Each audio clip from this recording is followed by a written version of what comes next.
Autobiography of Theodore Roosevelt, Chap.1, Boyhood and Youth.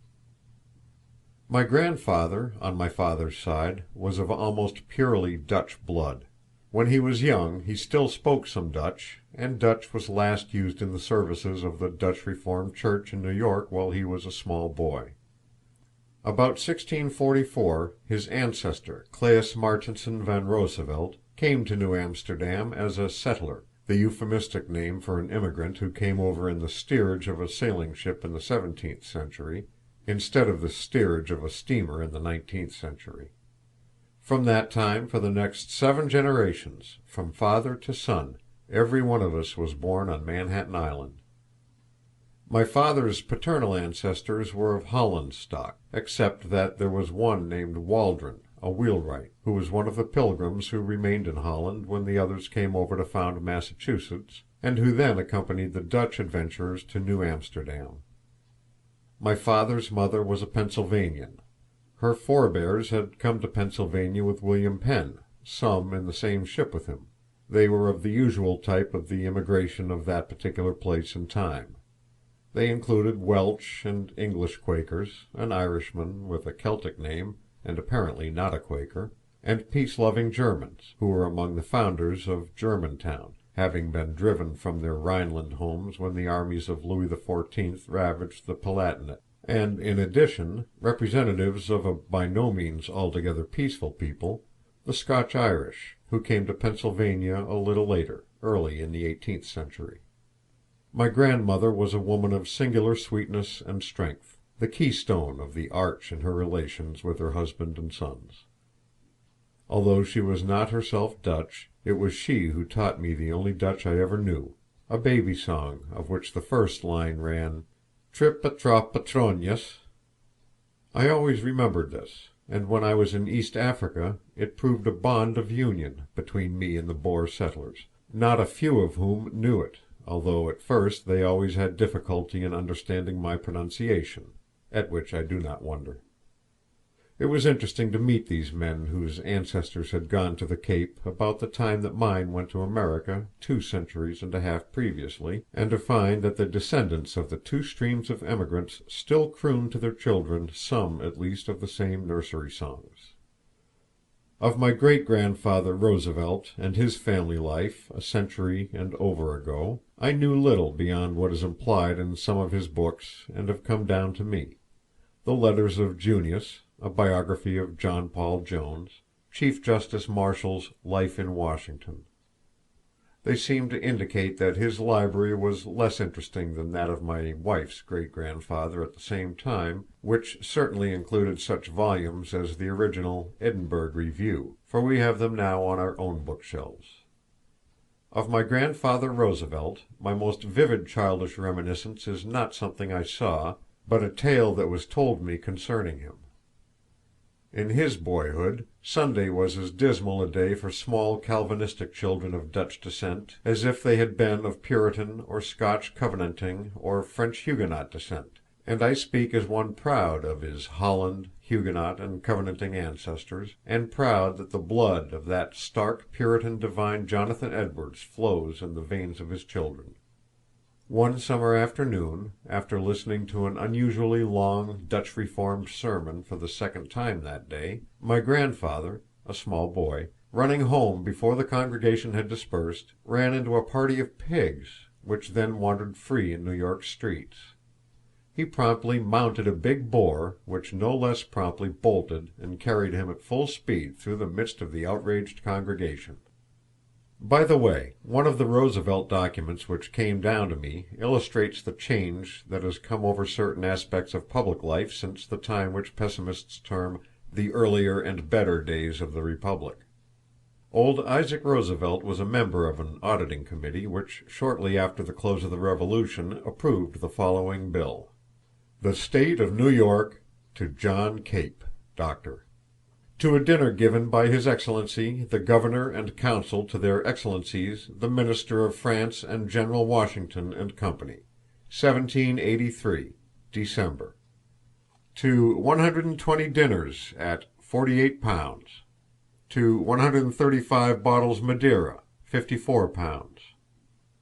to 36 bottles of port, £10 16 shillings; to 16 bottles English beer, £9; to 30 boules punch, £9; to 8 dinners for music, £1 12 shillings; to 10 dinners for servants, £2; to 60 wine glasses broken, £4 10 shillings; to 8 cut decanters broken, £3; to coffee for 8 gentlemen, £1 12 shillings; to music fees, etc., £8; to fruit and nuts, £5.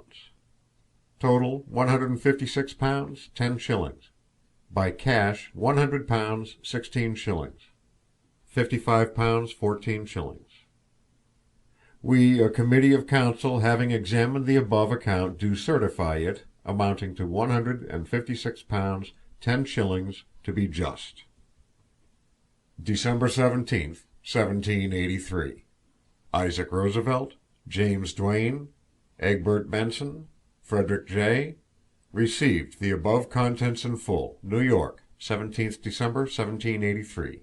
John Cape. Think of the Governor of New York now submitting such a bill for such an entertainment of the French ambassador and the President of the United States! Falstaff's views of the proper proportion between sack and bread are borne out by the proportion between the number of bowls of punch and bottles of port, Madeira, and beer consumed, and the coffee for 8 gentlemen, apparently the only ones who lasted through to that stage of the dinner. Especially admirable is the nonchalant manner in which, obviously as a result of the drinking of said bottles of wine and bowls of punch, it is recorded that 8 cut-glass decanters and 60 wine glasses were broken. During the Revolution some of my forefathers, North and South, served respectably, but without distinction, in the army, and others rendered similar service in the Continental Congress or in various local legislatures.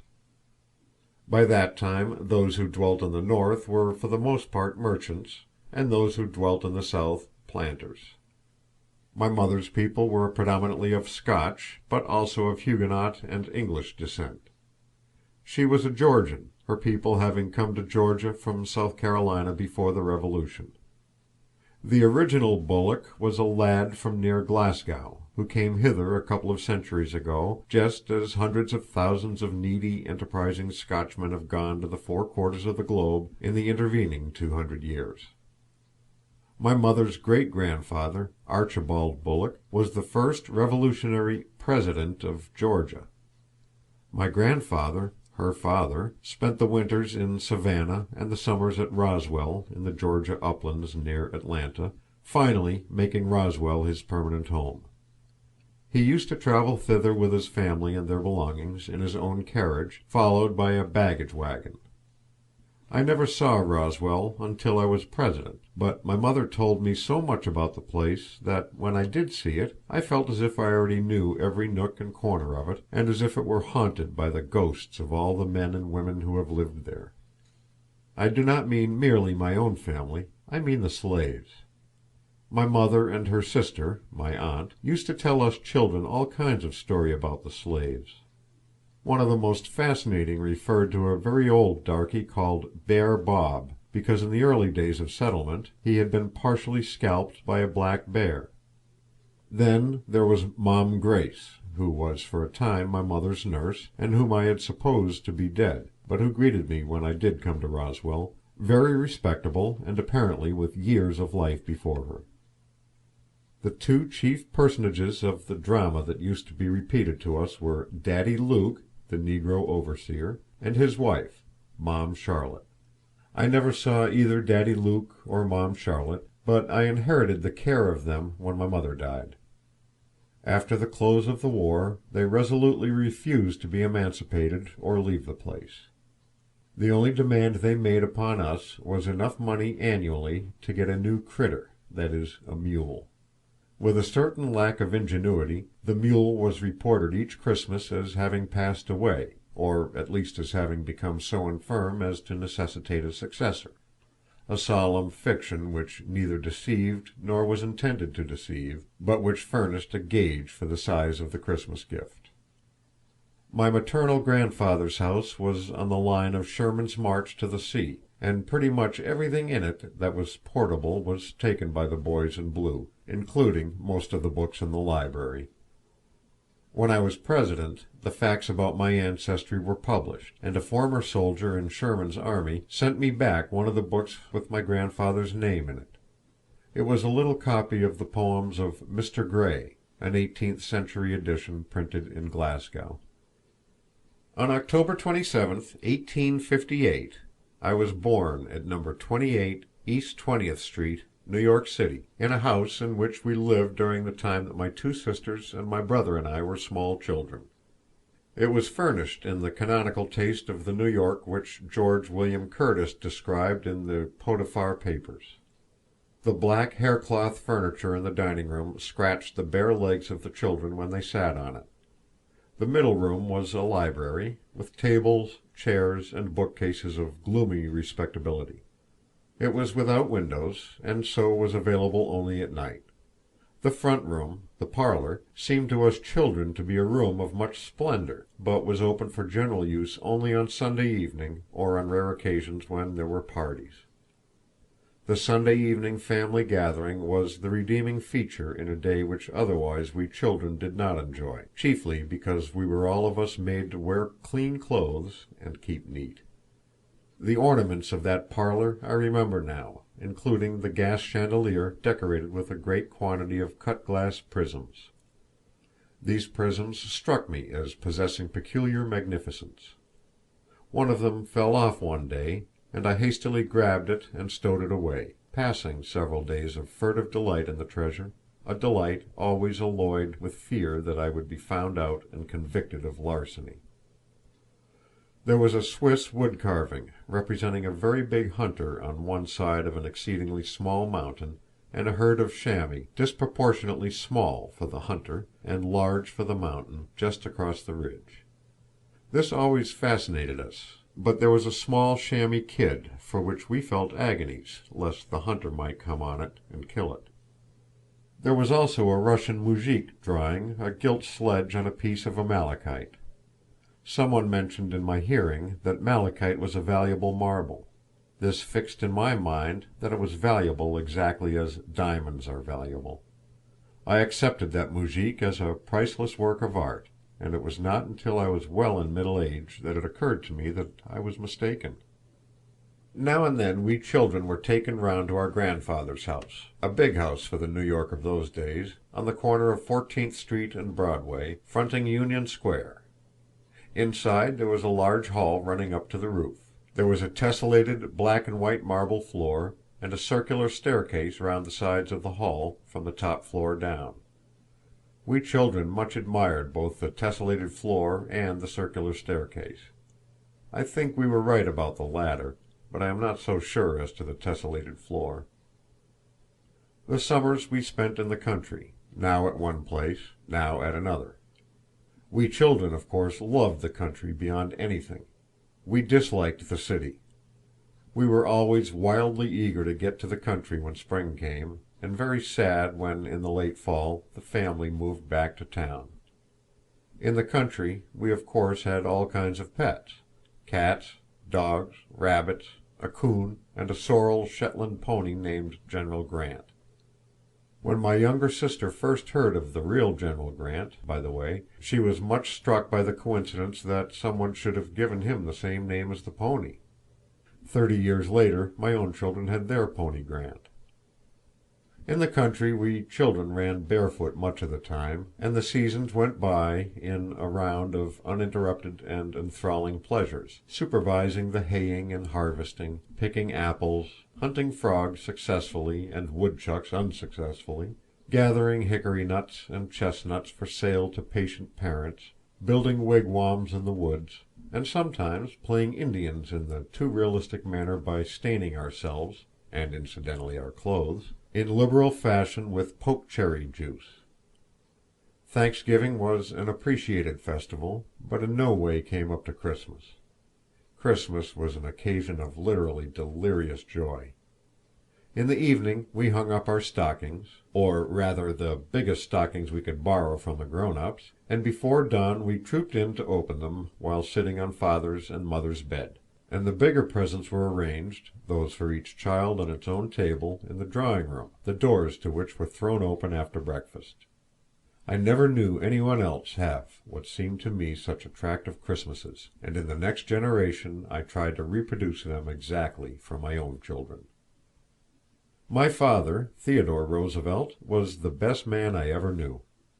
He combined strength and courage with gentleness, tenderness, and great unselfishness.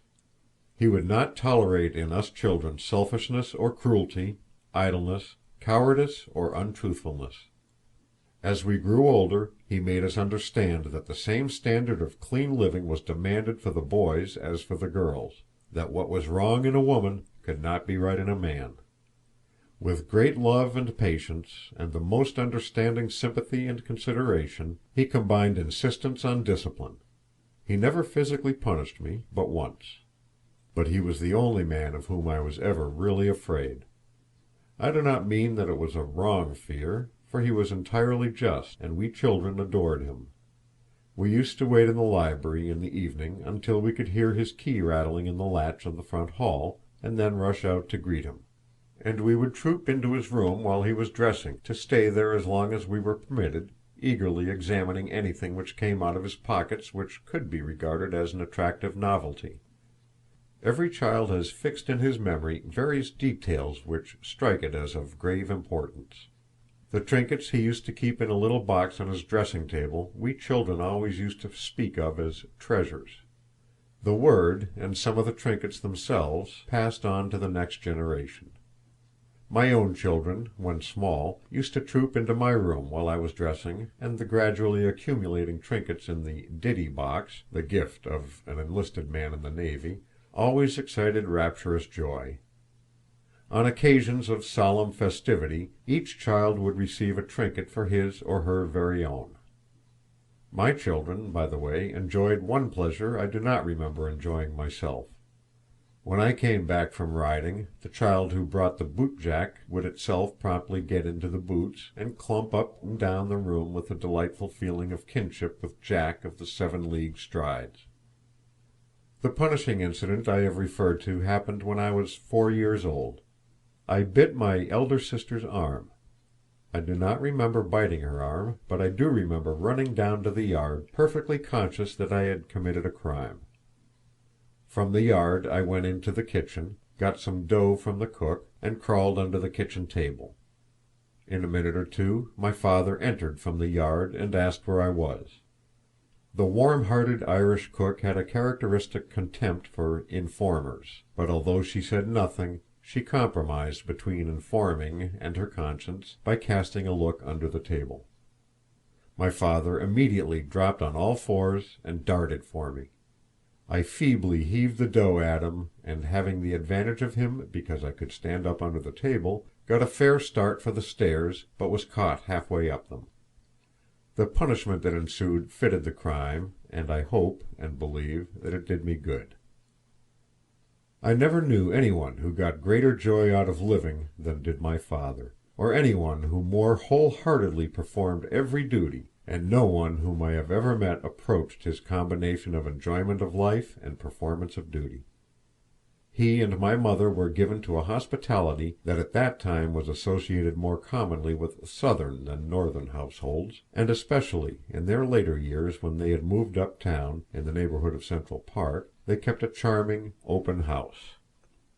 My father worked hard at his business, for he died when he was 46, too early to have retired. He was interested in every social reform movement, and he did an immense amount of practical, charitable work himself.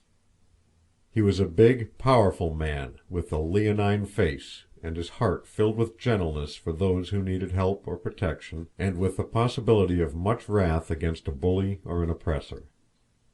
He was very fond of riding both on the road and across the country, and was also a great whip. He usually drove 4 in hand, or else a spike team, that is, a pair with a third horse in the lead. I do not suppose that such a team exists now. The trap that he drove we always called the high phaeton. The wheels turned under in front. I have it yet. He drove long-tailed horses, harnessed loose in light American harness, so that the whole rig had no possible resemblance to anything that would be seen now. My father always excelled in improving every spare half hour or three-quarters of an hour, whether for work or enjoyment. Much of his four-in-hand driving was done in the summer afternoons when we would come out on the train from his business in New York. My mother and one or perhaps two of us children might meet him at the station. I can see him now getting out of the car in his linen duster, jumping into the wagon, and instantly driving off at a rattling pace, the duster sometimes bagging like a balloon. The four-in-hand, as can be gathered from the above description, did not in any way in his eyes represent possible pageantry. He drove it because he liked it. He was always preaching caution to his boys, but in this respect he did not practice his preaching overmuch himself, and being an excellent whip, he liked to take chances. Generally they came out all right. Occasionally they did not. But he was even better at getting out of a scrape than into it. Once, when we were driving into New York late at night, the leaders stopped. He flicked them, and the next moment we could dimly make out that they had jumped. It then appeared that the street was closed, and that a board had been placed across it, resting on two barrels, but without a lantern.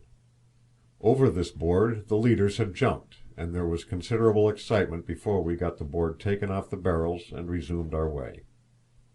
When in the city on Thanksgiving or Christmas, my father was very apt to drive my mother and a couple of friends up to the racing park to take lunch. But he was always back in time to go to the dinner at the newsboys' lodging house, and not infrequently also to Miss Sattery's night school for little Italians. At a very early age we children were taken with him and were required to help. He was a staunch friend of Charles Loring Brace, and was particularly interested in the newsboys' lodging house, and in the night schools, and in getting the children off the streets and out on farms in the West. When I was president, the governor of Alaska under me, Governor Brady, was one of these ex-newsboys who had been sent from New York out west by Mr. Brace and my father. My father was greatly interested in the societies to prevent cruelty to children and cruelty to animals. On Sundays he had a mission class. On his way to it he used to drop us children at our Sunday school in Dr. Adams's Presbyterian Church on Madison Square. I remember hearing my aunt, my mother's sister, saying that when he walked along with us children he always reminded her of Greatheart in Bunyan. Under the spur of his example I taught a mission class myself for 3 years before going to college, and for all 4 years that I was in college. I do not think I made much of a success of it. But the other day, on getting out of a taxi in New York, the chauffeur spoke to me and told me that he was one of my old Sunday school pupils. I remembered him well, and was much pleased to find that he was an ardent bull mooser. My mother, Martha Bullock, was a sweet, gracious, beautiful Southern woman, a delightful companion, and beloved by everybody. She was entirely unreconstructed to the day of her death. Her mother, my grandmother, one of the dearest of old ladies, lived with us, and was distinctly overindulgent to us children, being quite unable to harden her heart towards us even when the occasion demanded it. Towards the close of the Civil War, although a very small boy, I grew to have a partial but alert understanding of the fact that the family were not one in their views about that conflict, my father being a strong Lincoln Republican, and once, when I felt that I had been wronged by maternal discipline during the day, I attempted a partial vengeance by praying with loud fervor for the success of the Union arms, when we all came to say our prayers before my mother in the evening. She was not only a most devoted mother, but was also blessed with a strong sense of humor, and she was too much amused to punish me. But I was warned not to repeat the offense under penalty of my father's being informed, he being the dispenser of serious punishment. Morning prayers were with my father. We used to stand at the foot of the stairs, and when father came down we called out, "I speak for you and the cubbyhole too." There were 3 of us young children, and we used to sit with father on the sofa while he conducted morning prayers. The place between father and the arm of the sofa we called the cubbyhole. The children who got that place we regarded as especially favored both in comfort and somehow or other in rank and title. The two who were left to sit in the much wider expanse of sofa on the other side of father were outsiders for the time being. My Aunt Anna, my mother's sister, lived with us. She was as devoted to us children as was my mother herself, and we were equally devoted to her in return. She taught us our lessons while we were little. She and my mother used to entertain us by the hour with tales of life on the Georgia plantations, of hunting fox, deer, and wildcat, of the long-tailed driving horses, Boone and Crockett, and of the riding horses, one of which was named Buena Vista in a fit of patriotic exultation during the Mexican War, and of the queer goings-on in the negro quarters. She knew all the Brer Rabbit stories, and I was brought up on them.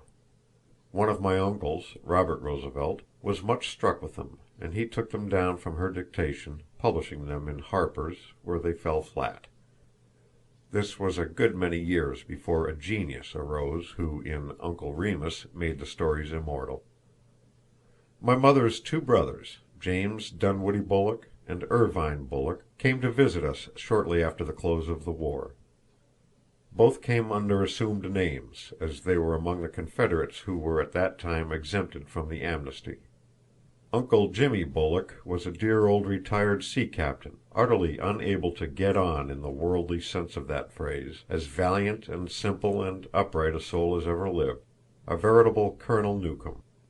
He was an admiral in the Confederate Navy, and was the builder of the famous Confederate war vessel Alabama. My Uncle Irvine Bullock was a midshipman on the Alabama, and fired the last gun discharged from her batteries in the fight with the Kearsarge. Both of these uncles lived in Liverpool after the war. My Uncle Jimmy Bullock was forgiving and just in reference to the Union forces, and could discuss all phases of the Civil War with entire fairness and generosity. But in English politics he promptly became a Tory of the most ultra-conservative school. Lincoln and Grant he could admire, but he would not listen to anything in favor of Mr. Gladstone.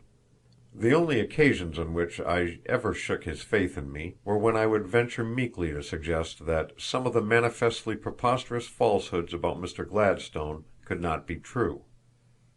My uncle was one of the best men I have ever known, and when I have sometimes been tempted to wonder how good people can believe of me the unjust and impossible things they do believe, I have consoled myself by thinking of Uncle Jimmy Bullock's perfectly sincere conviction that Gladstone was a man of quite exceptional and nameless infamy in both public and private life. I was a sickly, delicate boy, suffered much from asthma, and frequently had to be taken away on trips to find a place where I could breathe. One of my memories is of my father walking up and down the room with me in his arms at night when I was a very small person, and of sitting up in bed gasping, with my father and mother trying to help me. I went very little to school. I never went to the public schools, as my own children later did, both at the Cove School at Oyster Bay and at the Ford School in Washington.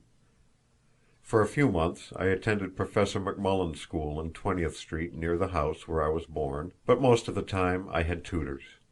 As I have already said, my aunt taught me when I was small.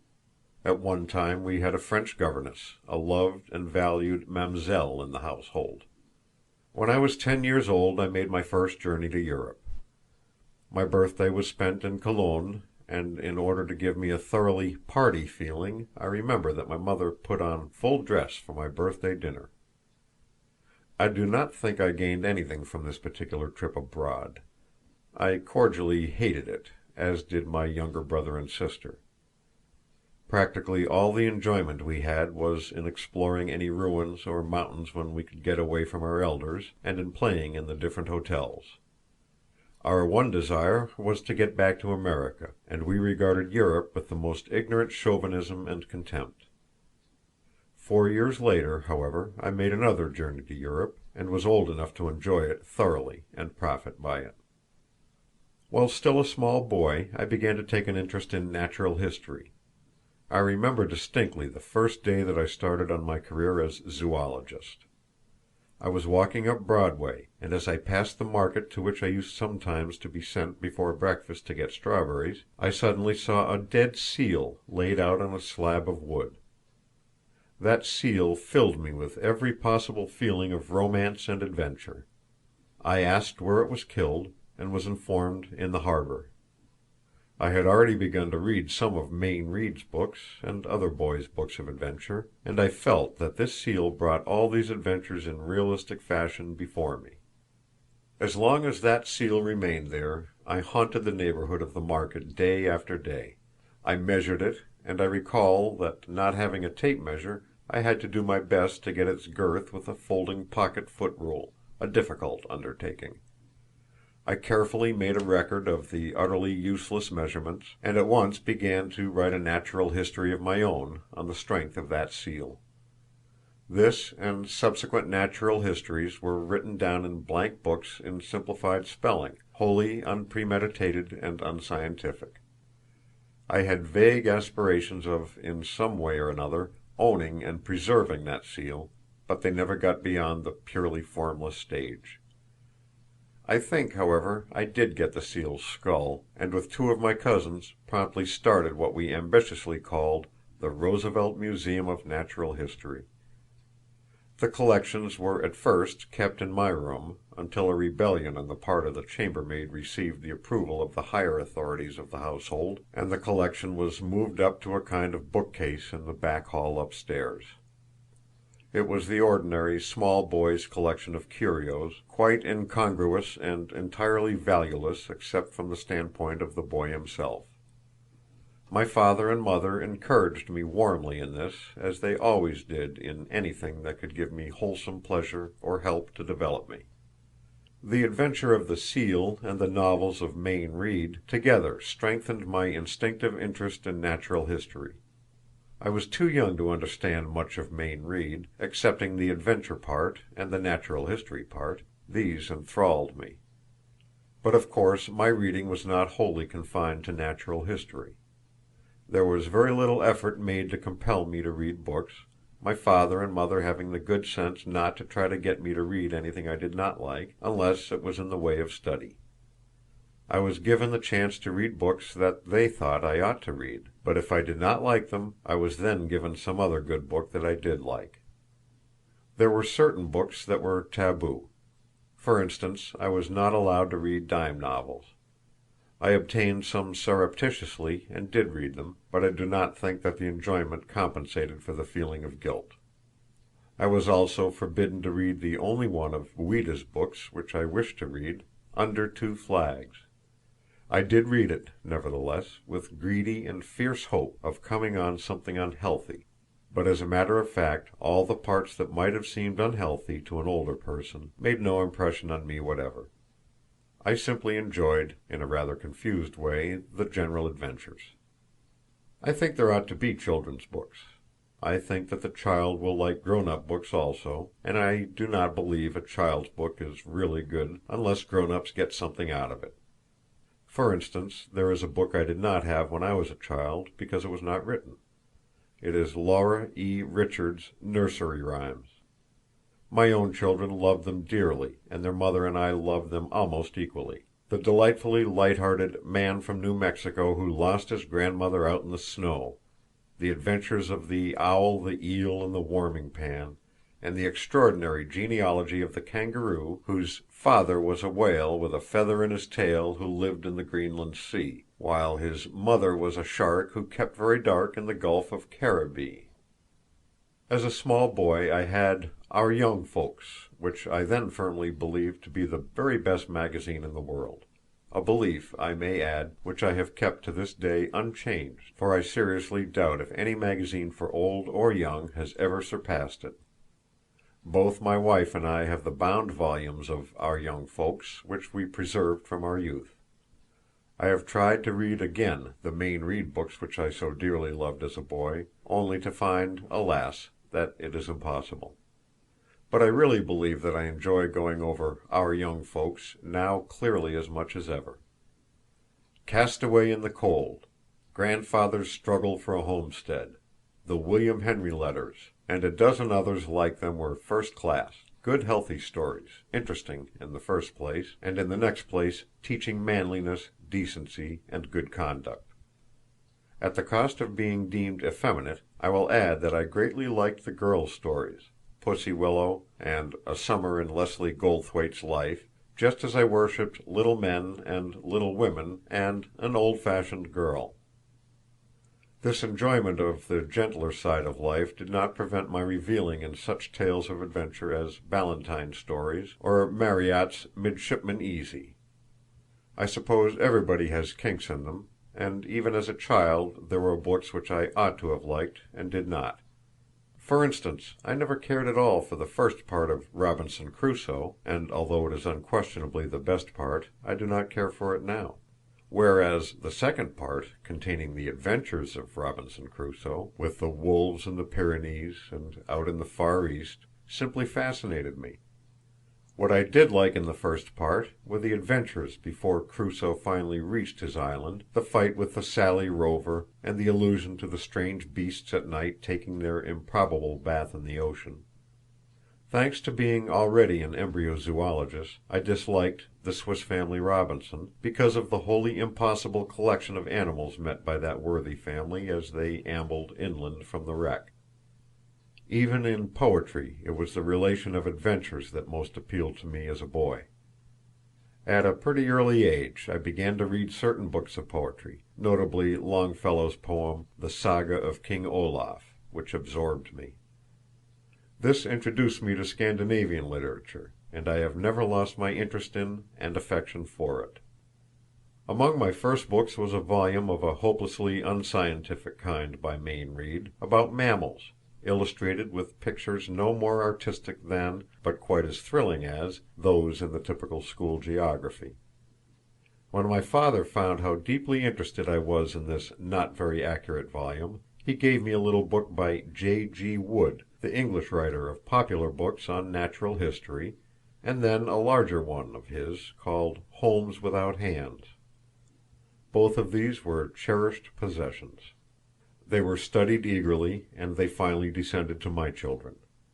The Homes Without Hands, by the way, grew to have an added association in connection with a pedagogical failure on my part. In accordance with what I believed was some kind of modern theory of making education interesting and not letting it become a task, I endeavored to teach my eldest small boy one or two of his letters from the title page. As the letter H appeared in the title an unusual number of times, I selected that to begin on, my effort being to keep the small boy interested, not to let him realize that he was learning a lesson, and to convince him that he was merely having a good time. Whether it was the theory or my method of applying it that was defective, I do not know. But I certainly absolutely eradicated from his brain any ability to learn what H was, and long after he had learned all the other letters of the alphabet in the old-fashioned way, he proved wholly unable to remember H under any circumstances. Quite unknown to myself, I was, while a boy, under a hopeless disadvantage in studying nature. I was very nearsighted, so that the only things I could study were those I ran against or stumbled over. When I was about 13 I was allowed to take lessons in taxidermy from a Mr. Bell, a tall, clean-shaven, white-haired old gentleman, as straight as an Indian, who had been a companion of Audubon's. He had a musty little shop, somewhat in the order of Mr. Venus's shop in Our Mutual Friend, a little shop in which he had done very valuable work for science. This vocational study, as I suppose it would be called by modern educators, spurred and directed my interest in collecting specimens for mounting and preservation. It was this summer that I got my first gun, and it puzzled me to find that my companions seemed to see things to shoot at which I could not see at all. One day they read aloud an advertisement in huge letters on a distant billboard, and I then realized that something was the matter, for not only was I unable to read the sign, but I could not even see the letters. I spoke of this to my father, and soon afterwards got my first pair of spectacles, which literally opened an entirely new world to me.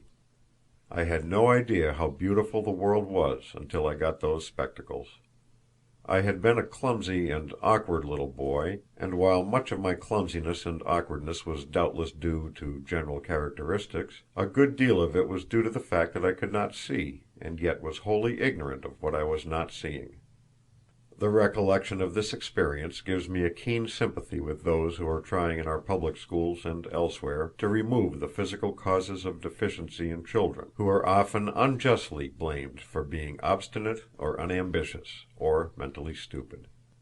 This same summer, too, I obtained various new books on mammals and birds, including the publications of Spencer Baird, for instance, and made an industrious book study of the subject. I did not accomplish much in outdoor study because I did not get spectacles until late in the fall, a short time before I started with the rest of the family for a second trip to Europe. We were living at Dobbs Ferry, on the Hudson. My gun was a breech-loading, pin-fire double-barrel of French manufacture. It was an excellent gun for a clumsy and often absent-minded boy. There was no spring to open it, and if the mechanism became rusty it could be opened with a brick without serious damage. When the cartridges stuck, they could be removed in the same fashion.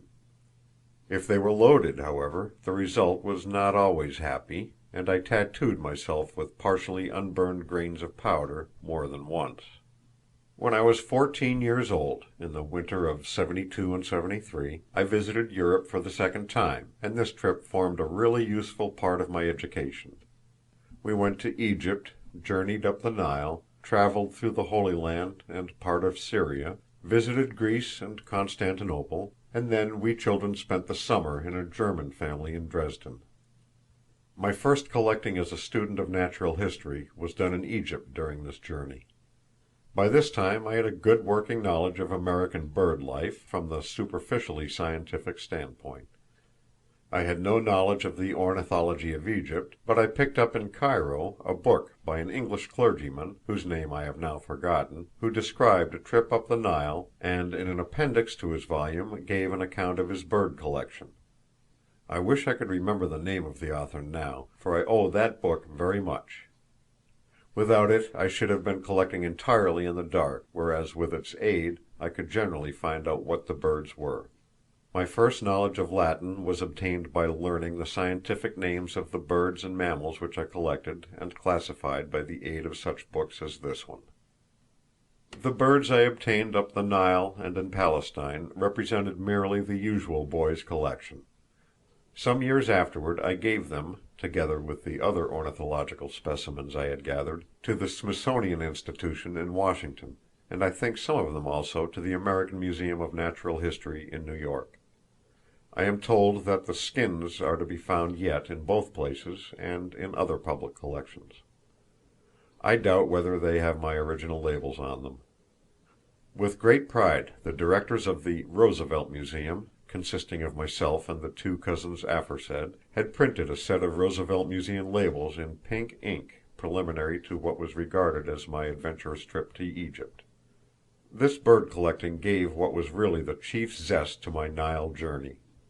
I was old enough and had read enough to enjoy the temples and the desert scenery and the general feeling of romance, but this in time would have palled if I had not also had the serious work of collecting and preparing my specimens.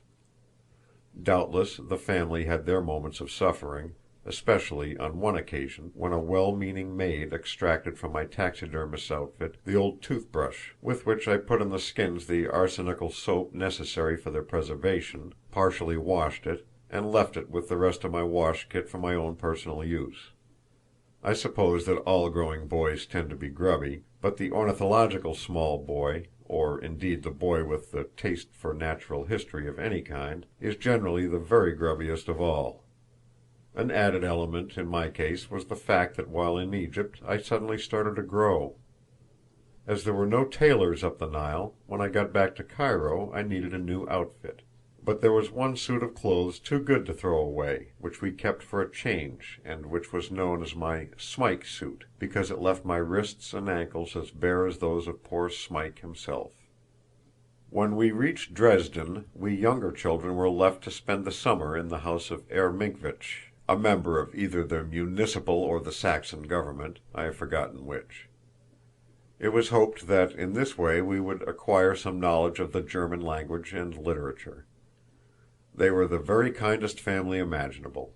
I shall never forget the unwearied patience of the two daughters. The father and mother and a shy, thin student cousin who was living in the flat were no less kind. Whenever I could get out into the country, I collected specimens industriously and enlivened the household with hedgehogs and other small beasts and reptiles which persisted in escaping from partially closed bureau drawers. The two sons were fascinating students from the University of Leipzig, both of them belonging to dueling corps, and much scarred in consequence. One, a famous swordsman, was called Der Rothherzog, the Red Duke, and the other was nicknamed Er Nashorn, Sir Rhinoceros, because the tip of his nose had been cut off in a duel and sewn on again. I learned a good deal of German here, in spite of myself, and above all I became fascinated with the Nibelungenlied. German prose never became really easy to me in the sense that French prose did, but for German poetry I cared as much as for English poetry. Above all, I gained an impression of the German people which I never got over. From that time to this it would have been quite impossible to make me feel that the Germans were really foreigners.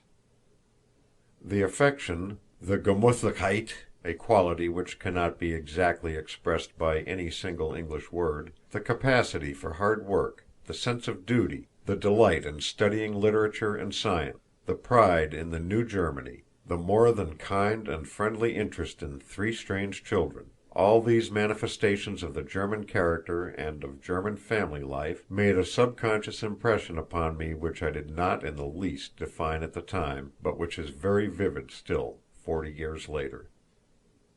When I got back to America, at the age of 15, I began serious study to enter Harvard under Mr. Arthur Cutler, who later founded the Cutler School in New York.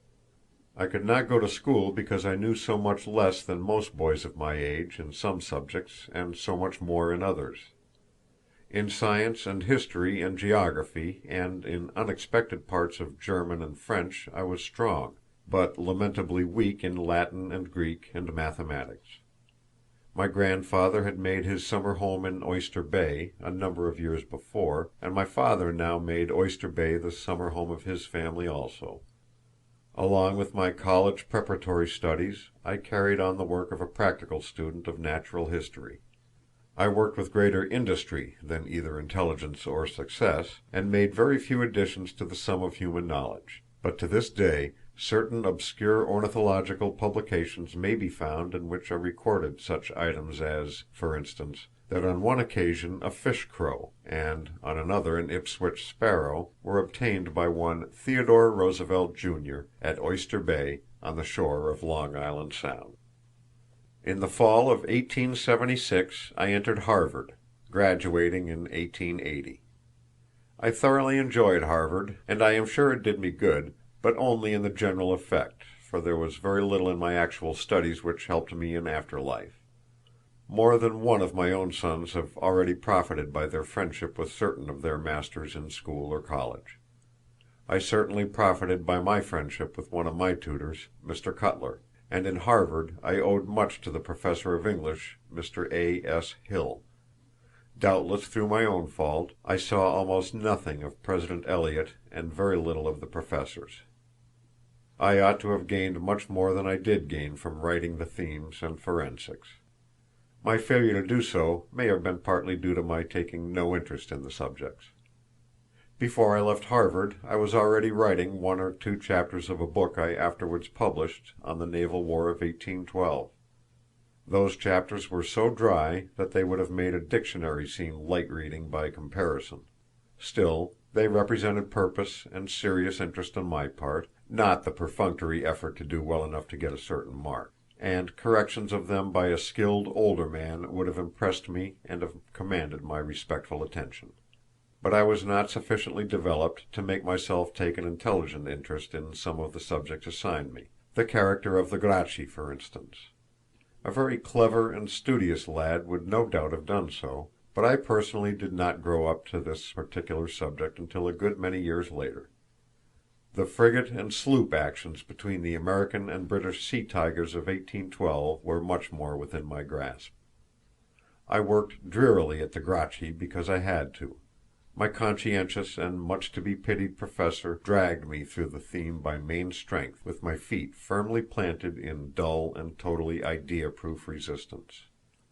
I had at the time no idea of going into public life, and I never studied elocution or practiced debating. This was a loss to me in one way; in another way it was not. Personally, I have not the slightest sympathy with debating contests in which each side is arbitrarily assigned a given proposition and told to maintain it without the least reference to whether those maintaining it believe in it or not. I know that under our system this is necessary for lawyers, but I emphatically disbelieve in it as regards general discussion of political, social, and industrial matters. What we need is to turn out of our colleges young men with ardent convictions on the side of the right, not young men who can make a good argument for either right or wrong as their interest bids them. The present method of carrying on debates on such subjects as our colonial policy, or the need of a navy, or the proper position of the courts in constitutional questions, encourages precisely the wrong attitude among those who take part in them. There is no effort to instill sincerity and intensity of conviction.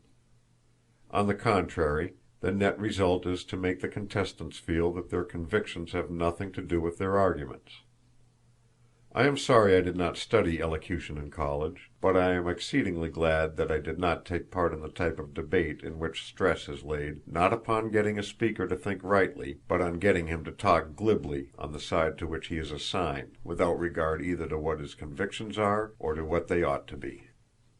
I was a reasonably good student in college, standing just within the first tenth of my class, if I remember rightly, although I am not sure whether this means the tenth of the whole number that entered or of those that graduated. I was given a Phi Beta Kappa key. My chief interests were scientific. When I entered college I was devoted to out-of-doors natural history, and my ambition was to be a scientific man of the Audubon or Wilson or Baird or Coué type, a man like Hart Merriam or Frank Chapman or Hornaday today. My father had from the earliest days instilled into me the knowledge that I was to work and to make my own way in the world, and I had always supposed that this meant that I must enter business. But in my freshman year (he died when I was a sophomore) he told me that if I wished to become a scientific man I could do so. He explained that I must be sure that I really intensely desired to do scientific work, because if I went into it I must make it a serious matter; that he had made enough money to enable me to take up such a career and do non-remunerative work of value if I intended to do the very best work there was in me, but that I must not dream of taking it up as a dilettante. He also gave me a piece of advice that I have always remembered, namely, that if I was not going to earn money, I must even things up by not spending it. As he expressed it, I had to keep the fraction constant, and if I was not able to increase the numerator, then I must reduce the denominator.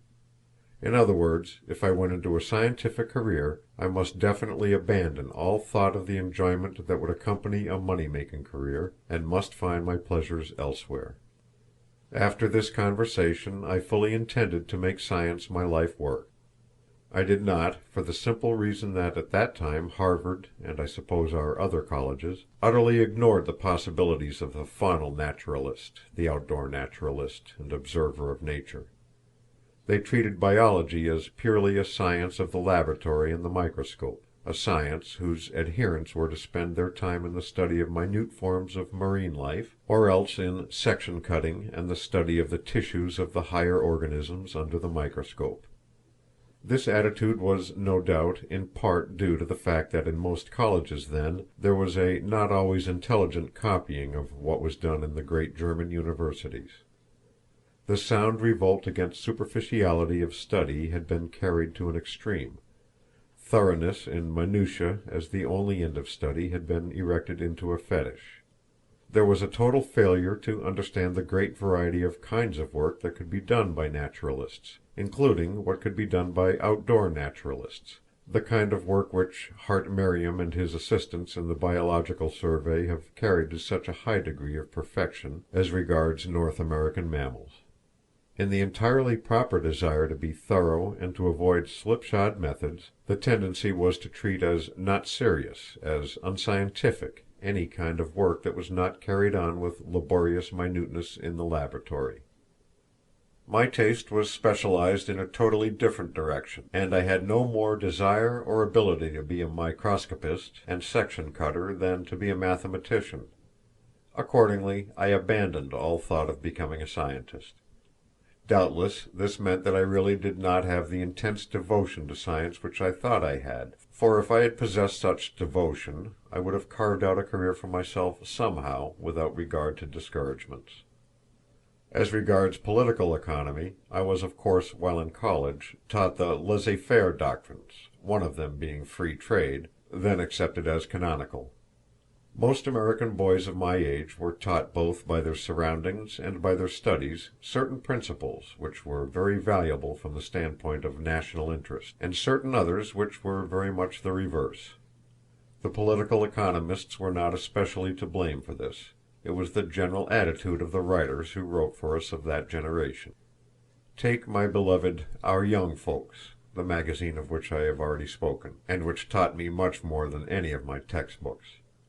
Everything in this magazine instilled the individual virtues, and the necessity of character as the chief factor in any man's success, a teaching in which I now believe as sincerely as ever, for all the laws that the wit of man can devise will never make a man a worthy citizen unless he has within himself the right stuff, unless he has self-reliance, energy, courage, the power of insisting on his own rights, and the sympathy that makes him regardful of the rights of others. All this individual morality I was taught by the books I read at home and the books I studied at Harvard. But there was almost no teaching of the need for collective action, and of the fact that in addition to, not as a substitute for, individual responsibility, there is a collective responsibility. Books such as Herbert Croly's Promise of American Life and Walter E. Weil's New Democracy would generally at that time have been treated either as unintelligible or else as pure heresy. The teaching which I received was genuinely democratic in one way. It was not so democratic in another. I grew into manhood thoroughly imbued with the feeling that a man must be respected for what he made of himself. But I had also, consciously or unconsciously, been taught that socially and industrially pretty much the whole duty of the man lay in thus making the best of himself, that he should be honest in his dealings with others, and charitable in the old-fashioned way to the unfortunate, but that it was no part of his business to join with others in trying to make things better for the many by curbing the abnormal and excessive development of individualism in a few. Now I do not mean that this training was by any means all bad. On the contrary, the insistence upon individual responsibility was, and is, and always will be, a prime necessity. Teaching of the kind I absorbed, from both my textbooks and my surroundings, is a healthy anti-scorbutic to the sentimentality which by complacency excusing the individual for all his shortcomings would finally hopelessly weaken the spring of moral purpose. It also keeps alive that virile vigor for the lack of which in the average individual no possible perfection of law or of community action can ever atone. But such teaching, if not corrected by other teaching, means acquiescence in a riot of lawless business individualism which would be quite as destructive to real civilization as the lawless military individualism of the Dark Ages. I left college and entered the big world owing more than I can express to the training I had received, especially in my own home, but with much else also to learn if I were to become really fitted to do my part in the work that lay ahead for the generation of Americans to which I belonged.